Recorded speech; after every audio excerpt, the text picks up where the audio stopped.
ठीक. If A and B are any two non-empty sets, then a subset R A to B is called binary relation from set A into set B. ठीक है, अगर आपके पास ये और भी दो नॉन एम्प्टी सेट हैं तो इन दोनों का हमने जो कार्टियन प्रोडक्ट अगर हम लें A क्रॉस B, जैसा कि हमने लास्ट एक्सरसाइज में सीखा है, तो कार्टियन प्रोडक्ट जो है A क्रॉस B, उसका कोई सा भी एक सबसेट उठा लिया जाए तो वो सबसेट क्या कहलाएगा, इसका binary relation from A to B. ठीक है, क्योंकि हम A क्रॉस B ले रहे हैं इसलिए हम लिखेंगे A इंटू B. अगर हम B क्रॉस A लेंगे तो हम लिखेंगे B इंटू A. ठीक, because there exist some relationship between first and the second element of each order pair. ठीक है, क्योंकि इनमें रिलेशन होगा फर्स्ट और सेकेंड ऑर्डर पेयर में. फॉर एग्जाम्पल लेट अगर हम लेते हैं आपके पास सेट A गिवन है 1 एंड सेट B गिवन है 2 फॉर एग्जाम्पल. तो हम क्या लिखेंगे, A cross B find out करेंगे 1 मल्टीप्लाई बाय 2, और हमने कार्टियन प्रोडक्ट सीखी ऑर्डर पेयर 1 और 2. लेट B में हमारे पास 2 के साथ मेंबर 3 भी है, तो सेकंड क्या होगा 1 एंड 3. लेट शॉर्ट सा एक आपको जो है सेट लेके आपने एक एग्जांपल दे देनी है. अब A क्रॉस B, अब यहाँ पे आप इसका कोई सा भी एक मेंबर ले लें. लेट मैंने ले लिया 1 और 2, ये एक मेंबर. तो ये 1 2 जो है ये एक एलिमेंट ले लिया, तो ये जो सेट है ये क्या कहलाएगा, ये आपके पास एक रिलेशन है क्योंकि ये इसका एक सबसेट है. ठीक है, हमने इसका एक सबसेट ले लिया तो इसको हम लेट में R1 कह देती हूँ. R1 ये एक रिलेशन कहलाएगा. Any subset of A cross B is called its binary relation. ठीक है, लेट अगर मैं यहाँ से 1 3 पिक कर लेती हूँ तो ये आपके पास सेकेंड रिलेशन R2, या फिर मैं इसमें 1 2 और 1 3 कोई भी पिक कर लूँ, ये लेट मैंने दोनों ही पिक कर लिए, तो ये भी आपके पास एक रिलेशन होगा. ठीक है, तो ये देखें, ये भी इसका सबसेट है, ये भी इसका सबसेट है, ये दोनों भी इसके अंदर हैं तो ये भी इसके सबसेट है, तो ये क्या है आपके पास रिलेशन. ठीक है, इसको हम कहते हैं binary relation. If A and B are any two non empty set then subset R, कोई एक सबसेट जो A क्रॉस B से है उसका बाइनरी रिलेशन कहलाएगा from set A to B. There exist some relationship between first and the second order pair in R. ठीक है, उसके बाद है डोमेन ऑफ रिलेशन. डोमेन जो होती है उसको डोनेट किया जाता है DOMR, डोमेन से. ठीक है, डोमेन को DOM, डोमेन से रिप्रेजेंट किया जाता है. ये एक ऐसा सेट है which is consisting of first element of the ordered pair of the relation. हमारे पास लेट ये देखें, ये रिलेशन है R. अगर मैं इसका पहला एलिमेंट देखूँ ऑर्डर्ड पेयर का विच इज़ 1, तो इसकी डोमेन अगर मैं निकालना चाहूँ तो मैं लिखूँगी domain of R is equals to 1. ठीक है, ये इसकी डोमेन. अगर इसकी डोमेन हम लिखना चाहें तो इसकी डोमेन भी क्या होगी, ऑर्डर्ड पेयर के पहले मेंबर विच इज़ 1. इसकी डोमेन लिखना चाहें तो वो भी पहले मेंबर, वो क्या होगी 1. ठीक है, तो इसको हम कहते हैं domain. Domain is the set consisting of first element, the set consisting of first element of the ordered pair in a relation. Range क्या होगा, रेंज को डिनोट किया जाता है RANG. Range of R is the set consisting of all the second element of the ordered pair. ठीक है, ये for example अगर हम यहाँ पे चेक करें तो सेकेंड एलिमेंट क्या है 2, तो इसकी रेंज क्या होगी 2. हम लिखेंगे range of R1 is equals to 2. इसी तरह से अगर मैं इसकी रेंज निकालूंगी तो 3, और अगर मैं इसकी रेंज निकालूंगी तो उसकी रेंज होगी 2 और 3, the second element of the ordered pair. ठीक है, ये आपकी रेंज बनाती हैं. The set consisting of the second element of the order pair in the relation is called range of the relation. ठीक है, जैसा कि आपके गिवन है. एग्जाम्पल नंबर 1 आपके पास गिवन है, AB गिवन है. तो क्वेश्चन लिखा हुआ है form a relation such that y is equals to 2x for x belongs to A and y belongs to B.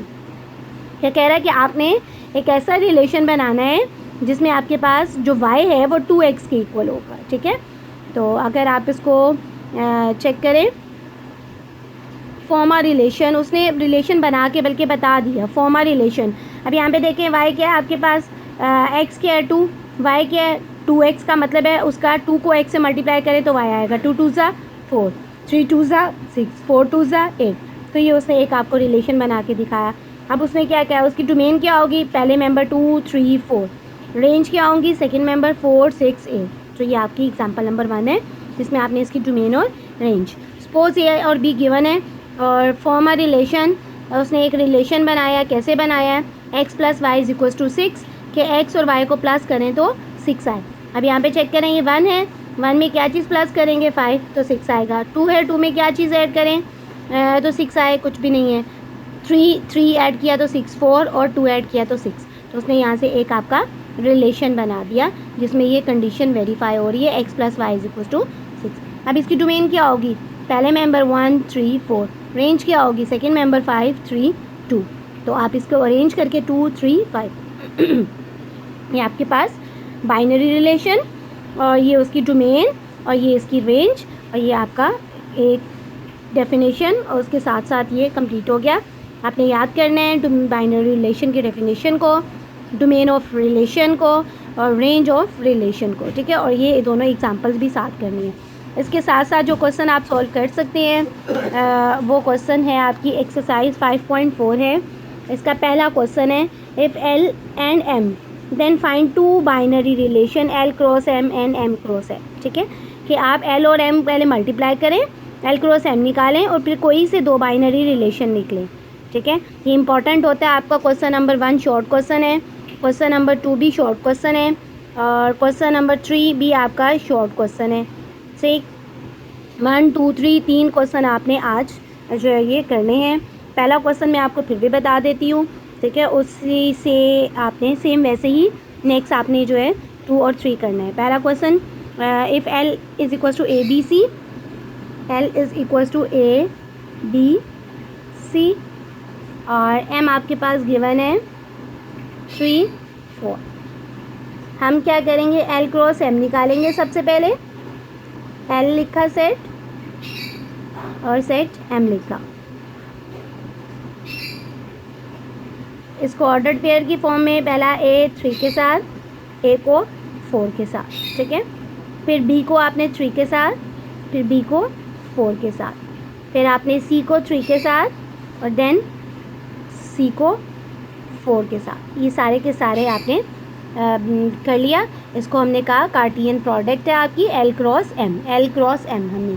अब हमें कोई से 2 बाइनरी रिलेशन लिखने हैं। तो सबसे पहले अगर मैं इसमें से R1 लिखूं L से M की तरफ है तो R1 L2 M, एक मैं रिलेशन लिख रही हूँ, ठीक है। R1 रिलेशन है जो कि L से M की जानिब है। तो रिलेशन आपने कोई सा भी एक मेंबर उठा लें। लेट मैं पहला ही उठा लेती हूँ, पहला ऑर्डर पेयर उठाया और मैंने इसको ब्रैकेट में क्लोज कर दिया, ये एक रिलेशन हो गया, ठीक है। अगर आपने इसका दूसरा रिलेशन लिखना है R2 L से M की जानिब तो आप क्या लिखें, आप इसका दूसरा मेंबर उठा लें और ये आपका ऑर्डर पेयर हो गया। आप पहला वो ले लें, एक ऑर्डर पेयर, दूसरा ले लें, दूसरा आपका रिलेशन बन गया। तीसरा ऑर्डर पेयर उठा लिया, 3 रिलेशन हो गए।